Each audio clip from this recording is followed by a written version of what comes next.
Cara, sabe que eu tava assistindo de novo aquele vídeo dos top 15 piores jogos do Mario do Nintendo Fan, cara. Que vídeo maravilhoso, cara. Ah, cara, aquela parte do Mario Teaches Typing, né? Aquele jogo do Mario de ensinar você a digitar, cara. Eles têm a versão de PC deles que eles colocam uma versão 3D da cara do Mario, tipo no Mario 64. Só que o Mario tá muito bizarro, cara. A Nintendo fez uns jogos muito bizarros, né? Pra alguns parceiros de outras plataformas do passado, né não? Na verdade o problema aí é que ela, em vez de fazer os jogos, ela fornecia, ela permitia, ela autorizava, né, que outras produtoras usassem as IPs dela. Então saía essas coisas com qualidade bem duvidosa, né? Tipo, Mario ensina datilografia, tem o Mario Preschool Fun, que é a diversão pré-escolar do Mario também. Parece até zoeira, mas realmente isso existe. É engraçado, né, cara? Aquele Mario Mission, ele chegou a ser um jogo de verdade mesmo? Mario's Missing? Sim. Ele chegou a ser um jogo de verdade? Sim, saiu pro NES, pro Super NES. Ele tem no Nintendinho e no Super Nintendo e tem de PC também. Eu tenho de PC, eu tenho aqui o jogo em disquete do PC, do Mario's Missing. Tem uns 3 ou 4 disquetes. E eu nunca usei, nunca pude testar porque eu não tenho leitor de disquete no PC. Mas também é feito por outra produtora. Mesmo as versões de console também é feito por outra produtora. Que pena que você não pôde jogar essa gema maravilhosa da história dos games, cara. É jogo educativo. Não, tem vários jogos educativos do Mario, né? Tem um de Mario que chama Mario Fundamentals, né? Que ele ensina, tem jogo de damas do Mario, tem até jogo de carta do Mario, parece um poker de Mario aqui. Mas, cara, tem também aquele desenho do Zelda que deixaram a personalidade do Link, eu não entendo, cara, mas ele tem aquela frase que ele fala, well, excuse me, princess.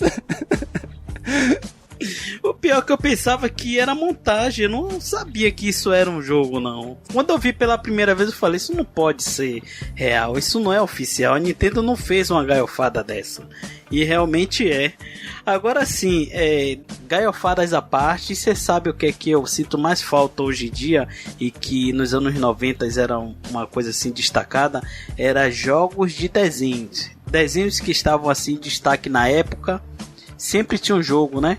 Aladdin, filme também. Vocês sentem falta desses jogos inspirados em desenhos e animes e em filmes que estão na atualidade? Eles ainda existem, eu não sei como tá a qualidade deles, mas ainda existem, né? Saem, assim, algumas animações ainda saem jogos, né? Meia dúzia, né? Meia dúzia. Não é mais tão importante quanto era antes. Era isso que eu ia falar. Eles têm, só que eu não tenho mais interesse neles. Antigamente eu adorava, esses jogos eram bons, cara. O jogo de Aladdin do Super Nintendo era excelente, eu amava aquele jogo. Tinha aquele jogo do Mickey também, cara, que ele trocava de roupa, virava o bombeiro, aí virava um monte de outra coisa. Esse jogo era muito bom, cara. Eu tive esse jogo pro Super Nintendo, que nostalgia deu agora aí, viu? Muito nostalgia, mas essas coisas que a gente tá falando aqui são essas coisas que a Nintendo quer apagar da história dela, né? E conseguiu até em boa parte, porque não foi ela que fez. Mas existem outras coisas que a Nintendo fez de errado e eu acho que a gente vai ter um podcast bem irado e polêmico hoje. Então simbora, né, Coelho? Vambora? Eu sou o Barril. Eu sou o Arthur. Eu sou o Coelho e aqui no Coelho Cast a gente fala de Nintendo.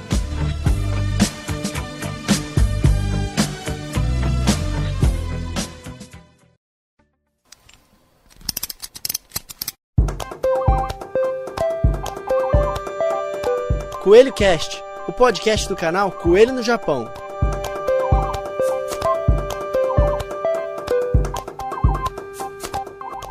Olá, meus queridos amigos e amigas ouvintes, sejam muito bem-vindos a mais um episódio do Coelho Cast e hoje o bate-papo tá muito bom e tá meio polêmico e eu vou começar aqui com um contexto histórico, tá? Então vamos lá, o ano era 1995, o Super Nintendo já tinha 5 anos e o Nintendo 64 não seria lançado por mais um ano, né? Os jogadores estavam sedentos por algo novo, algo que eles não tinham experimentado antes, então eles queriam enfiar os seus rostos em Peraí. É muito bom isso. Rostos tá ótimo, né? Mas vamos lá. Eles queriam enfiar os seus rostos em um pedaço de plástico preso por pernas finas e jogar jogos com gráficos feios em nada além de cores vermelhas e pretas. Este, meus queridos amigos, é o Garoto Virtual, ou o Virtual Boy, o videogame que a Nintendo quer que a gente esqueça, mas a gente não esquece não, né, pessoal? Pois é, rapaz, o Virtual Boy, Coelho, que é considerado como um dos maiores fracassos e maiores erros aí da Nintendo no mundo dos games. Videogame o qual custou muito caro, custou o emprego e também a vida do Gunpei Yokoi, que infelizmente não está mais entre nós. E tipo assim, antes de a gente começar o nosso bate-papo nesse Coelho Cast, acho que é importante a gente frisar uma coisa para nossos queridos ouvintes.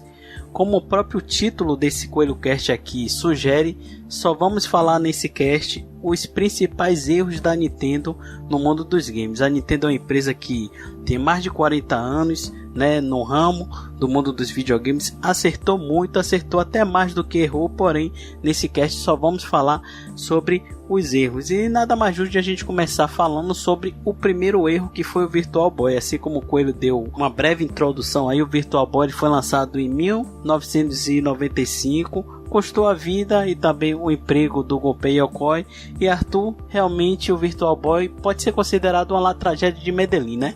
O problema do Virtual Boy é o seguinte, cara, a Nintendo viu que a Sony e a Sega estavam avançando lá no mercado de 32 bits, ela ainda estava com o Super Nintendo, ela conseguiu um fôlego com Killer Instinct, Donkey Kong, que eram jogos com gráficos impressionantes, mas ela precisava soltar algo. E o 64, ele estava já... ele tinha sido adiado, não ia sair tão cedo, porque mesmo quando saiu em 96 ela só tinha 3 jogos no Japão, então eles ainda não estavam prontos para lançar o 64 em 95. O que eles fizeram? Lançaram o Virtual Boy antes da hora. O Gunpei Yokoi alertou, ele falou que não estava pronto, ele não queria que fosse lançado ainda, mas a Nintendo falou, vamos lançar assim mesmo. E é fogo, porque assim, ele estava em desenvolvimento desde 1990, fazia quase 5 anos que ele estava em desenvolvimento. A Nintendo pagou não sei quantos milhões pela tecnologia, né, da tela do Virtual Boy, que inclusive a empresa que criou ofereceu para a Sega, ofereceu para outras fabricantes e ninguém quis. A Nintendo comprou e aí ela tinha que usar, né? E aí a ideia inicial era fazer com telas coloridas, mas ia ficar absurdamente caro. Parece que a estimativa é que ia custar uns $500, então eles lançaram vermelho e preto. E aí foi esse desastre, né? Que o Gunpei Yokoi, ele, na verdade, ele pediu demissão. Sabe aquela questão de honra, até de vergonha, assim, de ser um produto atrelado ao nome dele. Então ele mesmo saiu da Nintendo por causa disso. E é uma história triste, né? A gente fez um cast inteirinho contando a história do Gunpei Yokoi aqui, cara, que ele foi um cara fantástico na Nintendo, um dos maiores inventores, e eu ouso dizer que ele foi uma das pessoas mais importantes dentro da Nintendo, talvez mais importante até do que o próprio Miyamoto, e caramba, cara, foi muito triste isso aí que aconteceu com ele, e o Virtual Boy realmente foi Cara, a Nintendo nessa época, ela tava inventando muita moda, né, cara? Até no Nintendinho mesmo, eles inventaram várias tecnologias malucas lá que eram à frente do seu tempo, mas não funcionavam direito. A própria Power Glove, né, que eles criaram, era muito legal, só que, cara, ela tinha aquele controle de movimento bizarro que não funcionava também muito bem, né, a ergonomia dela não era muito legal. A Power Glove era da Mattel, que é fabricante de brinquedos, a famosa pela Barbie, inclusive. A Mattel que criou a Power Glove. Mas, se não me engano, em algum ponto, a própria Nintendo passou a distribuir a Power Glove como... Não, isso era um produto oficial. Isso desde o começo foi lançado pela Mattel como produto oficial, aprovado pela Nintendo, né? Mas ela chegou a um ponto que eu acho que ela chegou a fabricar o produto também. Eu não sei como é que foi a história, mas era algo assim. Eu sei que quem criou foi a Mattel. Assim como o tapete, por exemplo, é parecido com aqueles tapetes de dança, mas era para jogo de corrida, né? O tapete foi criado pela Namco. Desculpa, pela Namco não, pela Bandai, né? Na época era separado, era a Bandai. E aí ela resolveu lançar. Então, assim, boa parte desses acessórios mirabolantes do NES eram de outras empresas, na verdade, né? Mas a Nintendo autorizava. E como o próprio Coelho falou, o Gunpei Yokoi até hoje é considerado como um dos maiores engenheiros que já existiu no mundo dos games. Ele que criou o Game Boy, ele que criou o D-Pad. Mas o fato é que a Nintendo cometeu um grande erro com o Virtual Boy. Ela quis ser meio que visionária, está um pouco à frente do seu tempo, e ela pagou muito caro, apesar do Virtual Boy só ter durado mais ou menos 1 ano. aí no mercado e ter vendido aproximadamente 1 milhão de unidades. Outro grande erro aí que a Nintendo cometeu foi com o Nintendo 64. Na época que a Nintendo teve a sua principal concorrente, além da Sega, surgiu a Sony com o PlayStation. Tanto a Sega quanto a Sony, os seus videogames utilizavam a mídia como CD, e a Nintendo continuou utilizando o cartucho, o que para mim foi um grande erro que o próprio Nintendo 64, apesar de ser um ótimo console, pagou muito caro, não foi, Arthur? Eu acho o seguinte, tem as vantagens sim do jogo em cartucho, né, como o uso de chips adicionais, de tecnologias diferentes, de bank switching ou de aceleradores gráficos no cartucho, que acho que no Nintendo 64 nem chegaram a usar. Tem a velocidade de acesso. Mas assim, o que fez a Nintendo manter o cartucho foi o fato de que ela fabricava esses cartuchos. O CD é barato de produzir, as publishers podiam produzir em fábricas quaisquer de CDs, e o cartucho não, era monopólio da Nintendo, ela tinha que fabricar.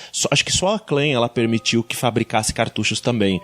Então, todo jogo tinha que passar pela Nintendo. A Nintendo dizia quanto as publishers podiam lançar, quantas unidades mínimas. Isso atrapalhou bastante a relação dela com as publishers. O que faltou para a Nintendo nessa época foi perceber que o relacionamento dela com as publishers, que já não tinha sido tão bom no NES e no Super NES, que foi mais um negócio de... Elas queriam vender os jogos, elas se sujeitavam às políticas da Nintendo para vender os jogos delas no consoles da Nintendo.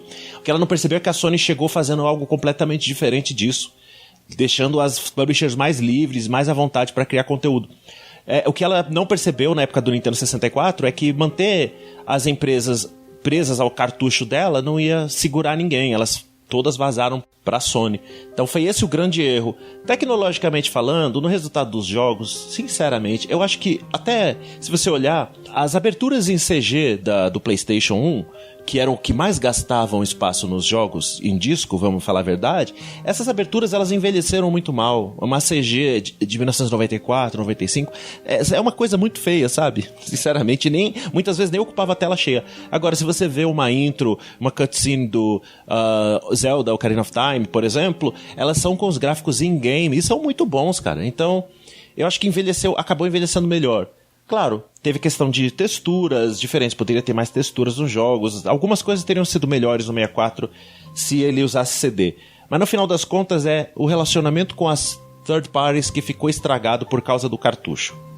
Assim, você falou aí em relação à tecnologia, cara, eu acho que a gente olhando agora, sei lá quantos anos depois, 20 e tantos anos depois, a gente percebe que realmente o que envelheceu bem e o que envelheceu mal. Mas naquela época era muito impressionante. A massa das pessoas que compram videogames via aquelas CGs do PlayStation 1 e todo mundo ficava de boca aberta, queixo no chão, cara. Todo mundo chamava muita atenção aquilo, né? O que a Nintendo também falhou em perceber é que a indústria dos videogames já tinha uma certa maturidade para poder evoluir sua tecnologia. Então, eles queriam avançar, eles queriam criar coisas de impressionar, né? Estava saindo daquele momento, o Super Nintendo ele era a evolução natural do Nintendinho, uma vez que eles ainda trabalhavam com o 2D, né? Eles começaram a querer sair do 2D e ir pro 3D ali com Star Fox e alguns jogos que utilizavam aquele chip especial do Super Nintendo. Só que no PlayStation e no Nintendo 64 já estava indo para uma nova era e as empresas de videogame já estavam bem estabelecidas, o pessoal já dominava um pouco mais a tecnologia, eles queriam evoluir. E o cartucho impediu que as empresas fizessem um pouco isso com a liberdade que elas queriam, né? Acho que é muito notório o mais importante, eu acho que historicamente para a Nintendo, a perda que a Nintendo teve foi o relacionamento com a Enix, né? Que hoje em dia é a Square Enix, né? No caso do Final Fantasy VII, que era para ser um exclusivo do Nintendo 64, mas por causa disso, né, a Square achou que... Eu falei Enix, né, mas era a Square na época. Ela achou que os cartuchos eles eram muito restritivos para sua visão de jogo, né? Eles queriam renderizar o cabelo do Cloud lá sozinho, mas só isso já ia encher, pelo visto, um cartucho inteiro da Nintendo. Então ela resolveu trocar pro PlayStation. e o jogo acabou vendendo mais de 10 milhões de cópias. E o próprio Yamauchi, as próprias... Como você falou, né? A Nintendo escolheu até o cartucho porque era um monopólio dela. O Yamauchi, que era o presidente na época, ele era muito cabeça fechada, ele era muito... mão de ferro, né? Restritivo, assim, tinha que ser as coisas do jeito dele, e, enfim, ele era uma pessoa bem difícil, ele era bom de negócio, mas também, quando o mercado abre e ele tem um concorrente de peso ali à altura, meio que não conseguiram aguentar muito, né? As publishers todas fugiram dele para ir trabalhar com a Sony, que era melhor, e enfim, a Nintendo acabou perdendo. Foi nessa época que a Nintendo começou a criar um problema maior ainda, assim, em termos de third party, porque as third party já não gostavam das políticas que a Nintendo tinha anteriormente, mas como você falou, elas se submetiam, né? Mas aí quando veio o PlayStation e elas perceberam que elas não precisavam mais submeter isso, um monte de gente flocou, saiu da Nintendo e foi tudo pro PlayStation. Mas sabe, hoje nós temos os cartuchos de Switch de 32GB, dizem que logo vão surgir os cartuchos de 64. Da mesma forma, na época do Super NES, do 64, os cartuchos foram aumentando de tamanho com o passar dos tempos. Então o que acontece? Em 92, a Square e a Enix eram concorrentes. A Square queria um cartucho com um tamanho específico da Nintendo, que aí exigia peças mais caras e tal, então a Enix queria encomendar esse cartucho para vender o jogo Romance Saga 2.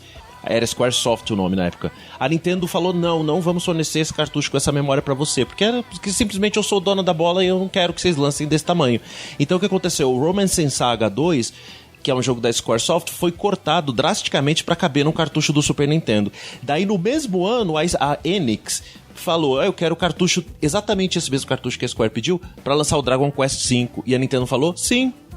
E aí, imagina como o pessoal da Square ficou queimado, porque, imagina, era uma competição ferrenha entre Square e Enix na época. E a Nintendo deu essa favorecida aí pra Enix. Isso foi só 2 anos antes do PlayStation 1 sair. A Squaresoft, ela engoliu, porque o Super NES era o hardware que vendia mais, enfim, ela continuou lançando os Final Fantasy, teve até o Mario RPG. Agora, quando chegou o 64, eles falaram, Nintendo, vamos precisar de CD, cara. E o negócio do Final Fantasy VII é que os cenários são pré-renderizados, são como fotos, né? São centenas, milhares de cenários. E tem muitos minutos, muitas horas de vídeo em CG. Então a Square ela tinha essa visão pro jogo. E a Nintendo falou, não, é cartucho, cara, não vai dar. Se você tirar as CGs, as aberturas, talvez até pudesse caber o jogo em si no Final Fantasy, no cartucho, mas com os filmes, que era o que eles queriam realmente pra impressionar na época, não tinha chance. Tanto a Square quanto a Enix já estavam de saco cheio da Nintendo na época do PS1. Então, Dragon Quest é a série mais, pelo menos na época, era a série mais popular, mais vendida do Japão, vendia mais que Final Fantasy, e a Nintendo também perdeu isso, que era pro Super Nintendo até o 6, assim como o Final Fantasy. Da mesma forma, a Enix se sentiu mais à vontade de lançar o Dragon Quest VII no PlayStation 1. Inclusive, Dragon Quest VII é o jogo mais vendido de toda a biblioteca do PS1 no Japão. Vendeu de longe mais que o Final Fantasy VII. Então foram 2 perdas. O Japão é um mercado importante também. A Nintendo perdeu muito. Se você olhar as vendas do 64, o 64 vendeu até bem nos Estados Unidos e no Japão foi muito mal. Que é a terra da Nintendo, né? Você vê como o Switch vende lá hoje. Eles se ferraram no Japão por causa do Final Fantasy VII e do Dragon Quest VII.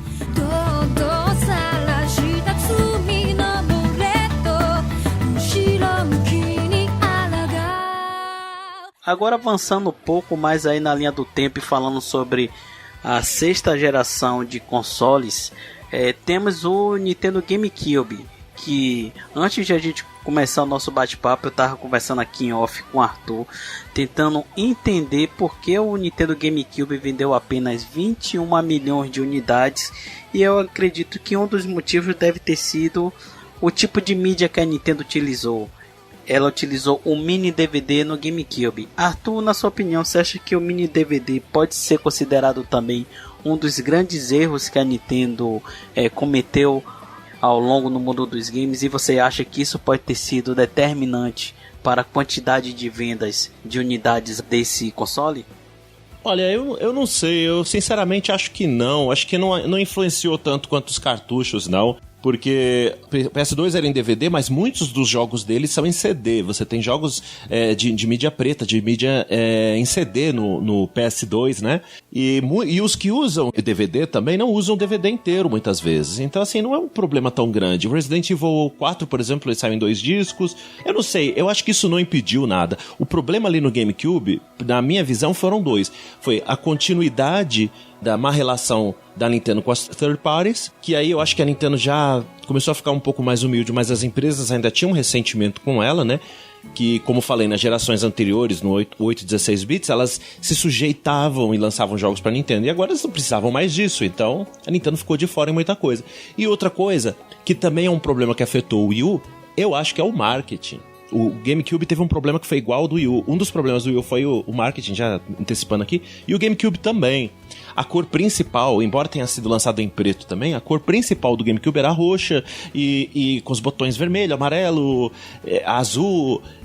O pessoal na época tava com essa coisa de videogames tem que ser adulto, de essa mania besta que o povo tem de, sabe, querer que os jogos sejam...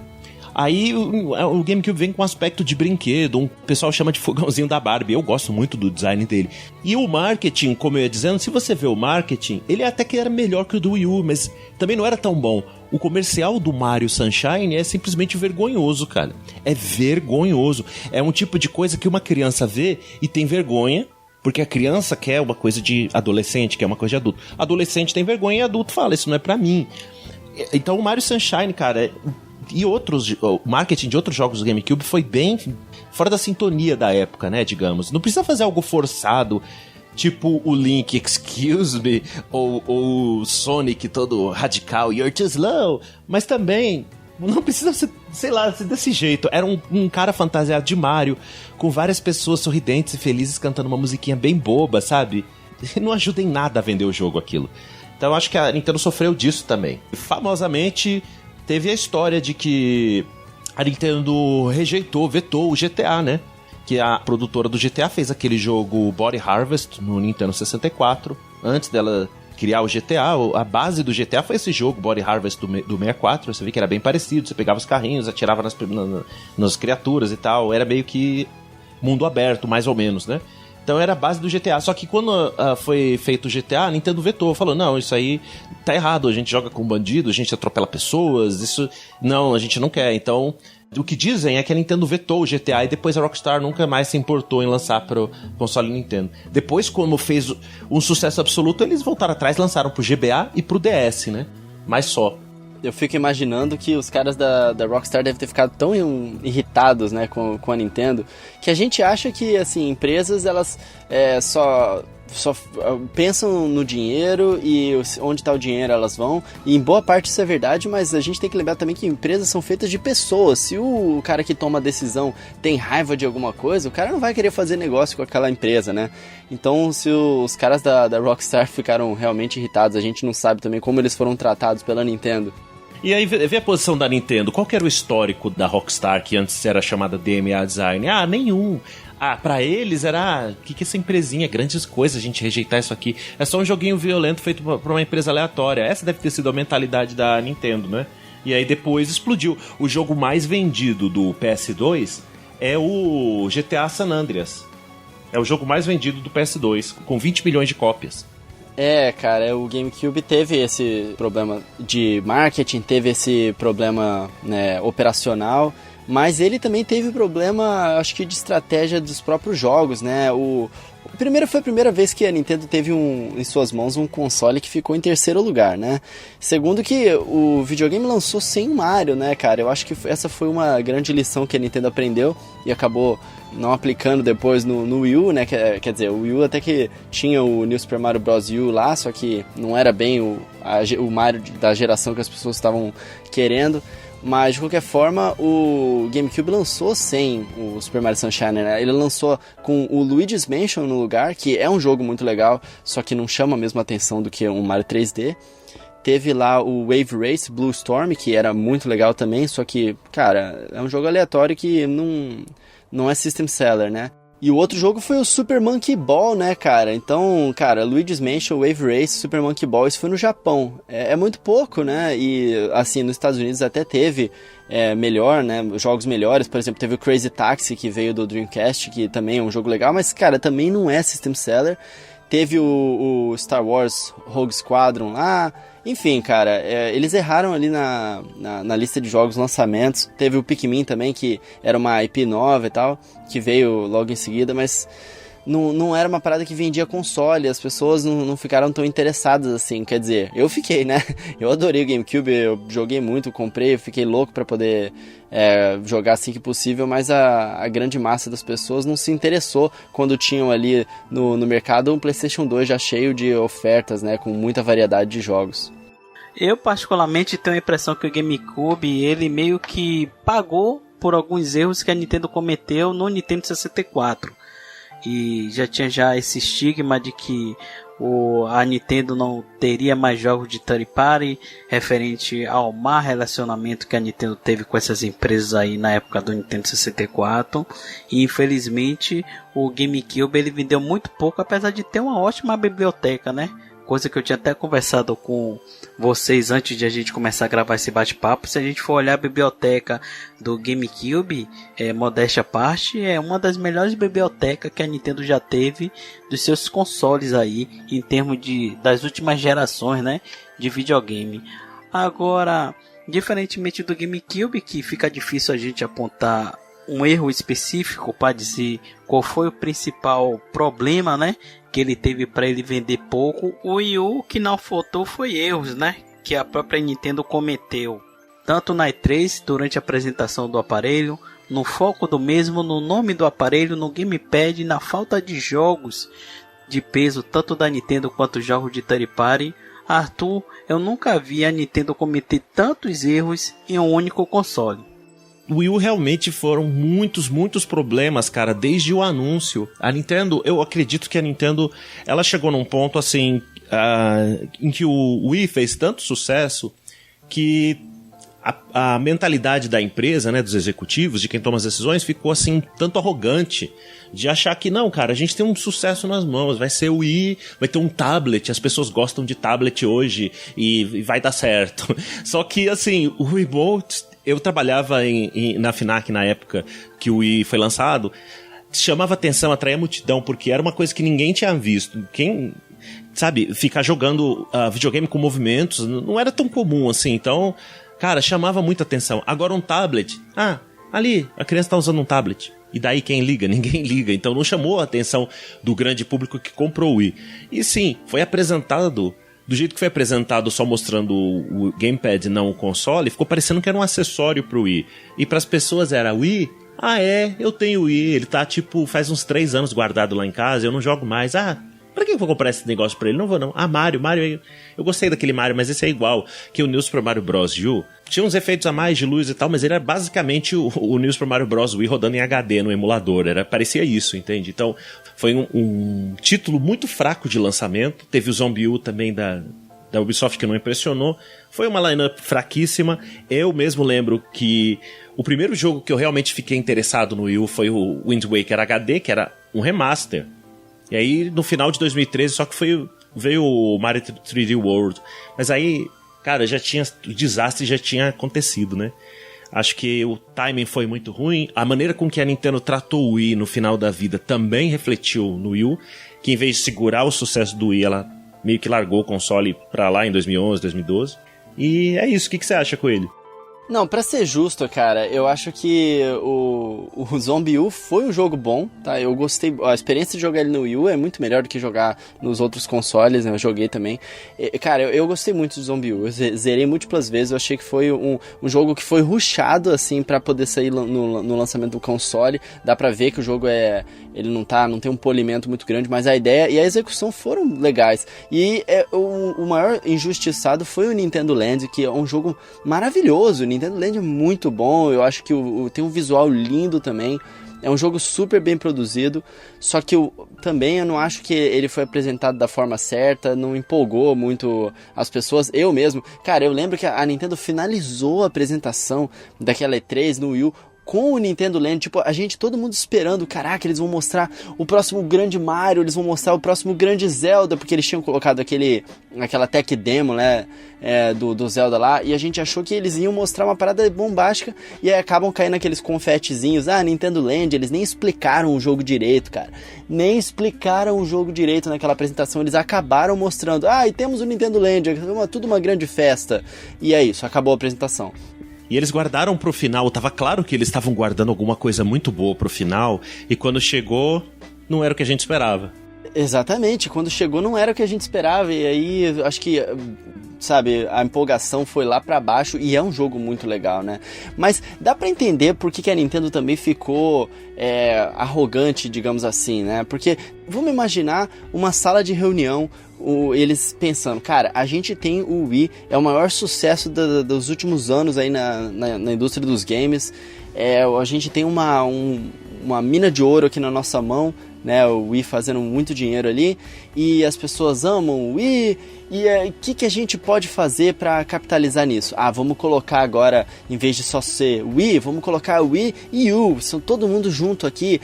As pessoas, o que elas gostam hoje em dia? Alguns anos passaram, né, como você falou, as pessoas gostam de tablet, não, vamos colocar uma tablet nesse console, mas o que mais que tá fazendo sucesso? Tem esses Skylanders aí, que é brinquedo, e também é brinquedo no videogame, vamos colocar um leitor de NFC direto no videogame, que vai fazer muito sucesso, né, colocaram aquele negocinho de leitor de amiibo lá, que certo, eles acharam que ia ter um grande potencial, todos esses jogos, brinquedos e tal, iam ser utilizados ali direto no Wii U.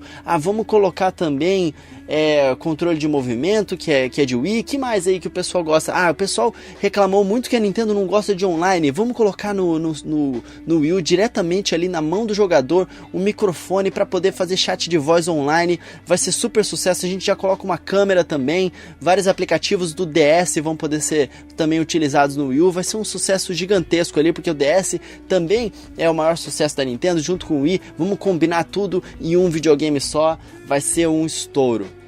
E aí eles só apresentaram o gamepad lá na apresentação, ninguém ligou para aquela parada e foi um grande fracasso, né? Mas a ideia, eu entendo porque que eles acharam que ia ser uma boa ideia, né, cara? Porque eles enfiaram tudo ali que tava dando sucesso ali na época e criaram um Frankenstein, né? Eu lembro na E3 de 2012, quando foi mostrado o Wii U pela primeira vez, foi uma bagunça, né?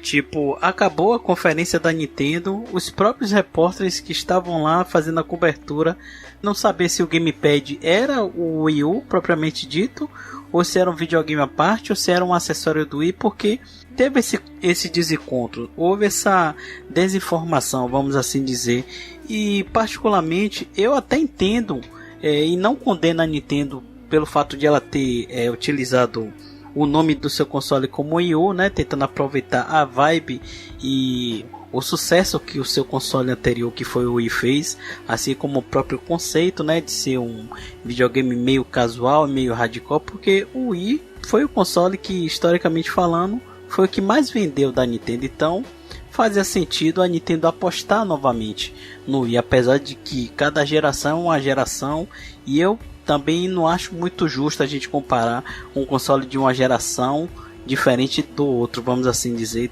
Foram muitos erros cometidos no Wii U.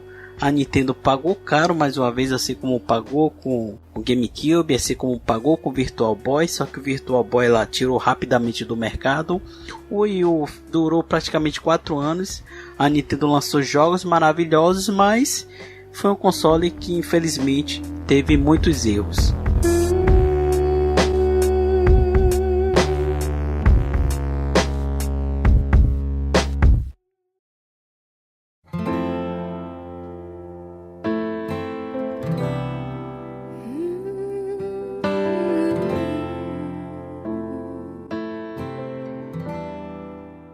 Agora indo para a parte final aqui do nosso bate-papo, onde a gente vai falar sobre uma parceria que infelizmente ou felizmente nunca havia a luz do dia, que foi a parceria entre a Nintendo e a Sony, parceria essa que foi criado um console, o Nintendo PlayStation nunca viu a luz do dia e a Nintendo acabou criando um monstro. Eu não sei quanto a vocês, mas para mim, eu não vou entrar no mérito da questão se foi certo ou não a Nintendo ter rompido essa parceria, mas ela criou um monstro que hoje é o PlayStation, né, a marca PlayStation, e eu considero como um dos maiores erros da Nintendo. Olha, o problema aí dessa parceria, eu acho assim, talvez não tenha sido tão errado a Nintendo desistir da parceria, que parece que a Sony queria ficar com todos os direitos dos jogos lançados em CD. Imagina hoje, parte da biblioteca da Nintendo ia ser de propriedade da Sony, a Sony ia ter controle sobre esses jogos. Eu acho que isso vai além do limite de uma empresa que fornece a tecnologia de leitura ótica para o console. Não faz o menor sentido. Então, acho que até estava certo a Nintendo romper ali a parceria naquele contexto. O problema foi a maneira com que eles fizeram isso, né? Ah, foi horrível, cara. A Nintendo realmente passou a perna na Sony ali, né, cara? Foi feio o que o Yamauchi fez ali, cara. Exato.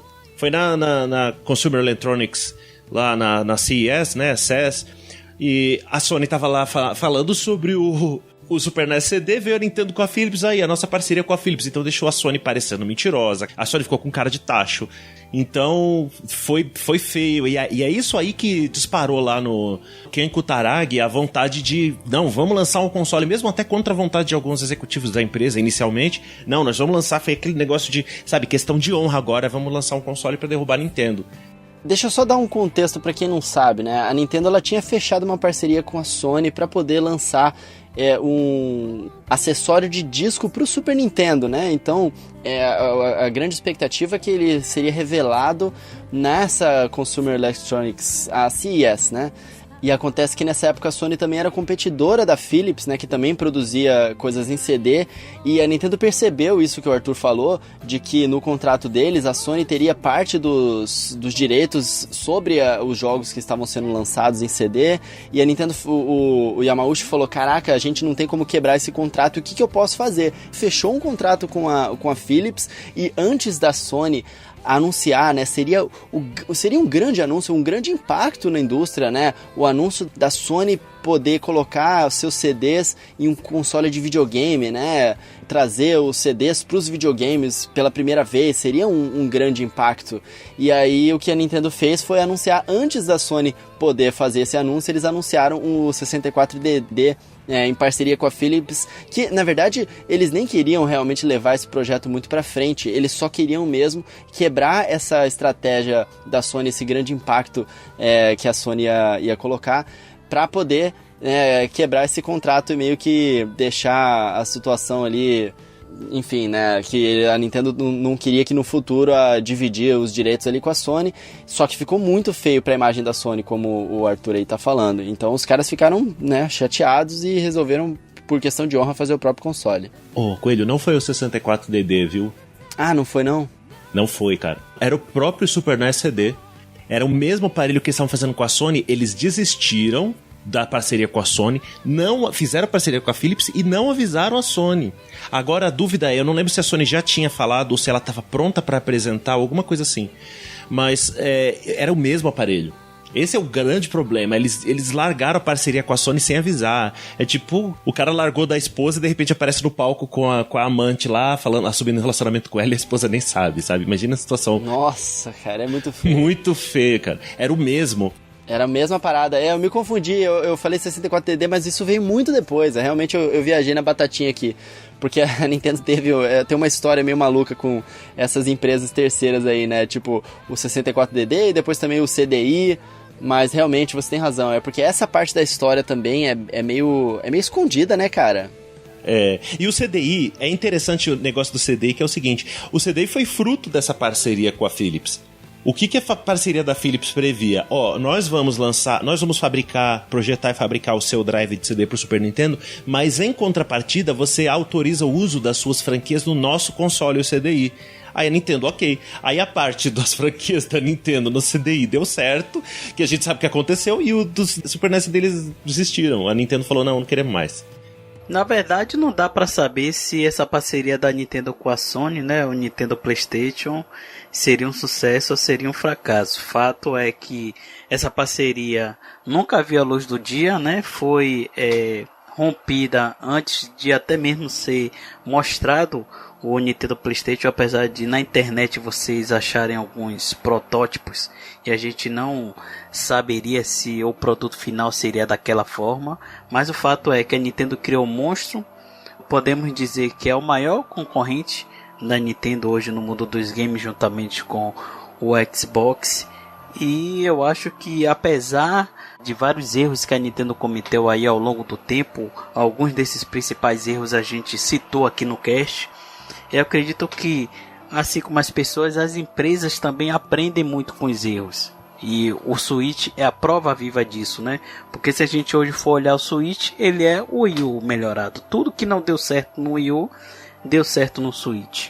Ah, com certeza, né? Assim, aquela lista de coisas que eu falei que o Wii U teve, né? Exceto a parte da câmera e do microfone ali, a Nintendo também colocou no Nintendo Switch, só que dessa vez eles anunciaram, eles fizeram tudo certo, né? O marketing foi certo, foi feito, né, por uma empresa que entendia mais também, inclusive do público ocidental, né? A gente sabe que até o novo presidente da Nintendo, ele estava envolvido ali no marketing inicial ali do Nintendo Switch, e ele era um cara que era responsável ali pelo próprio marketing da Pokémon Company, e a Pokémon Company faz umas propagandas parecidas com a que a gente teve ali do anúncio do Nintendo Switch, e as pessoas entenderam muito bem, vendeu muito bem o conceito, né, e a Nintendo lançou com os jogos certos, né, a line-up inicial do Nintendo Switch pode-se dizer que de repente é uma das melhores lineups de lançamento de console da história dos videogames, né? Então, realmente, e a Nintendo veio com várias IPs novas, foi muito empolgante ali aquele momento de lançamento do Nintendo Switch, foi muito legal, né? E ao contrário do que eles aprenderam também que bastante ali que o hardware do Wii U, né? O hardware não, o software de menu ali e tal, era tudo meio lento, né? O sistema operacional, era essa palavra que eu tava buscando, do Wii U, né? Tanto que o Iwata, ele era preocupado com isso, ele tentou fazer um sistema de deixar um pouco mais rápido, né? Colocou uma atualização no Wii U para você conseguir fazer o loading do jogo antes do sistema operacional fazer o load, né? Porque você escolhia o aplicativo que você queria, né, no gamepad antes do sistema operacional fazer o load, então ele ia direto para lá. Só que mesmo assim era muito lento. O próprio Miiverse era uma ideia boa que morreu porque era muito lento. E o Nintendo Switch é o contrário disso, né? Ele é todo rápido, ele não tem frufru nenhum. A interface dele é super leve, é muito bom, né? Então acho que outra coisa também, eles entenderam que o Wii U não era um produto de tecnologia, entre aspas, sexy, né? Que as pessoas queriam ter, né? Que você vê aquelas fotos assim, você fala, caraca, que maneiro, né? Agora o Switch né? Você vê as fotos do Switch, é um produto maneiro de tecnologia. Você vê ele em display nas lojas, cara, é bonito, é legal. Você tem vontade de pegar naquilo e testar e ter aquilo, né? E a Nintendo acertou muito isso no Nintendo Switch. Com certeza aprendeu bastante com seus erros, inclusive o Iwata falou muito isso, né? Que eles aprenderam muito com o Wii U, e várias entrevistas ele falava sobre isso.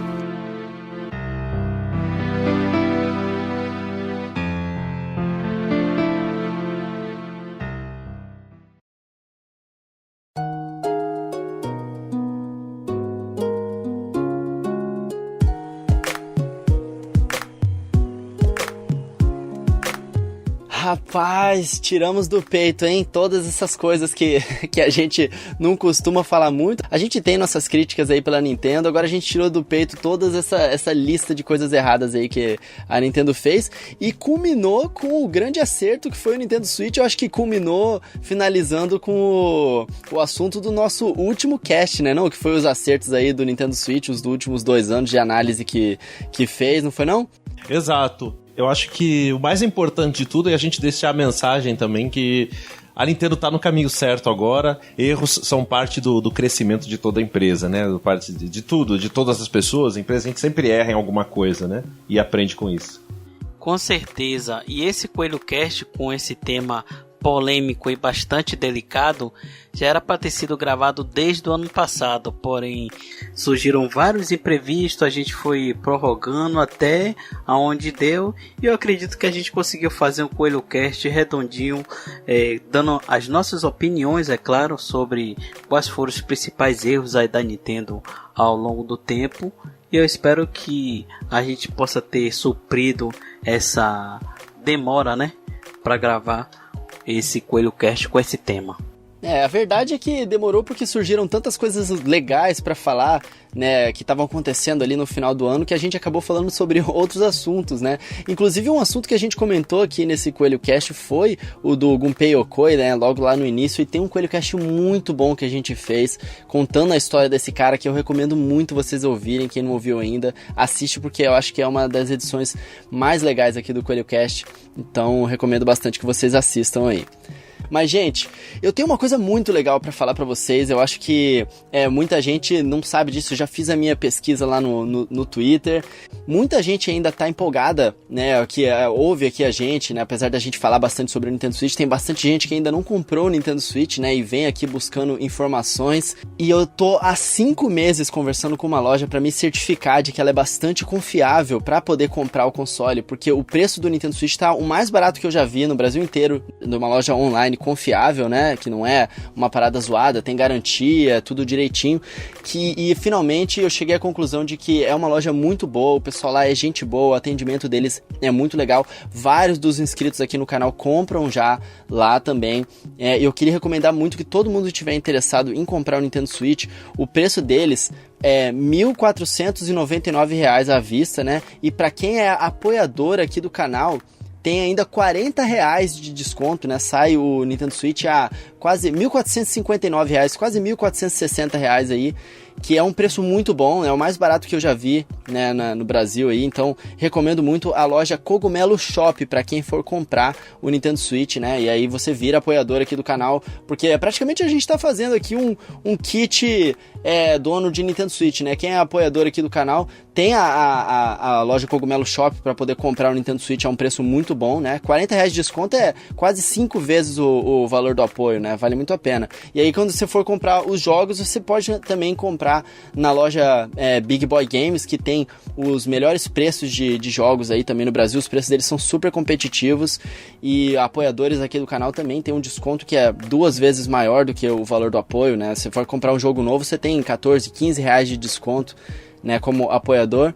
E também tem a loja 03 Games, para quem for comprar jogos digitais, né? No Nintendo Switch eu sempre falei que eu sou #Team Digital, né, eu gosto de comprar os jogos digitais para poder andar com o Nintendo Switch e ter todos os meus jogos sempre comigo, e a forma mais barata de comprar é na 03 Games, né, os preços deles são mais baratos do que você comprar diretamente no eShop do Nintendo Switch. Você compra na 03 Games lá um cartão de eShop de $60, sai mais barato do que você comprar na eShop dos Estados Unidos, né, e quem é apoiador aqui do canal também, né, você consegue um desconto ali, acho que de R$12, R$13, que é quase 2 vezes o valor do apoio, que é R$7,99 aí, e pra quem gosta de action figures e coisas que vêm direto aqui do Japão, né, já que é coelho no Japão, tem a loja Elite Colecionáveis, que eles trazem coisas exclusivas, né, direto do Japão, tem colecionáveis que não dá pra você conseguir fora, né, que eles trazem direto da pré-venda, que precisa ser registrado nas lojas japonesas aqui, então tem muita coisa de Cavaleiro Zodíaco, de Dragon Ball Z,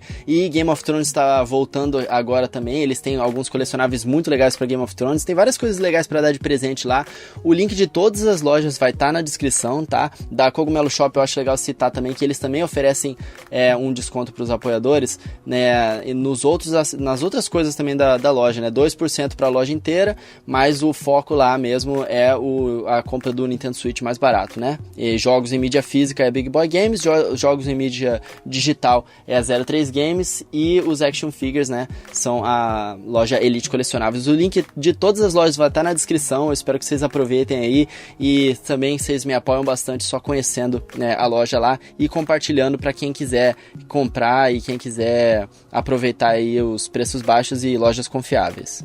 Mas é isso aí, meus queridos amigos e amigas ouvintes, dadas as dicas aí para vocês, eu queria puxar a palavra ao Arthur. Fala aí, Arthur, onde é que o pessoal pode te encontrar? O pessoal pode me encontrar no canal do YouTube Super Você Tubeia 64. É um nome esquisito, mas é esse. Eu vou postar agora, esses dias, um vídeo sobre a E3, a relevância da E3 hoje em dia, que, não sei se vocês viram, a EA não vai mais fazer conferência da E3, então a casa tá caindo lá pra eles. E eu vou fazer um vídeo comentando isso. Mas tem também os meus vídeos antigos lá sobre vários assuntos e coleções. E basicamente isso, obrigado pelo convite, agradeço muito, como sempre, é um prazer poder participar do cast com vocês, a conversa é sempre muito boa e eu gosto de ficar ouvindo depois. Galera, conheçam lá o canal do Arthur, que vocês estão vendo, eu gosto bastante de fazer o cast com ele, é muito inteligente, o conteúdo dele é muito bom, mas você também, Barrilzeira, muito bom conversar com você, cara, obrigado por mais uma vez estar aqui, e o Barrilzeira foi o precursor aí, quem criou o Coelho Cast desde o início aí, e onde é que o pessoal pode te encontrar, Barril? Lá no grupo do Facebook com o nome Barrilzeira, inclusive tem novos membros que veio do seu canal aqui. Quero dar as boas-vindas para eles. Eu quero agradecer também, Coelho, pelo convite que você fez. É sempre bom ter esse bate-papo legal falando sobre a Nintendo, e um tema bastante polêmico, bastante delicado, mas eu acredito que a gente conseguiu destacar vários pontos de vista aqui diferentes para alguns erros que a Nintendo cometeu, segundo o nosso ponto de vista, é claro. Quero mandar um abraço especial para o Zidanilo, que é o titular do Coelho Cast, que está de férias, e se eu não me engano ele está em algum país aí na Europa. Então, Zidanilo, forte abraço para você, meu rei. Coelho, se você me chamar, eu vou, viu? É, isso aí, Barrilzeira, brigadão, cara, por estar aqui, brigadão aí você também, Arthur, um abração aí também pro Kikyo, que tá fazendo falta, e um abração enorme aí pro pessoal lá do Discord, a galera da moderação, e um agradecimento gigantesco também pros apoiadores aqui do canal, que fazem uma diferença enorme na nossa vida aqui no Japão. Então, muito obrigado, pessoal, muito obrigado a vocês, meus queridos amigos e amigas ouvintes, eu espero que vocês tenham gostado dessa edição do Coelho Cast, uma edição polêmica, mas eu espero que tenha ficado divertido também. Estamos loucos para ler as opiniões de vocês aí nos comentários, sejam gentis e vamos bater um papo maneiro aí nos comentários, beleza, galera? Então, muito obrigado a todos vocês, a gente se vê no próximo Coelho Cast, um tapa aqui na pata do coelho pra dar sorte e valeu!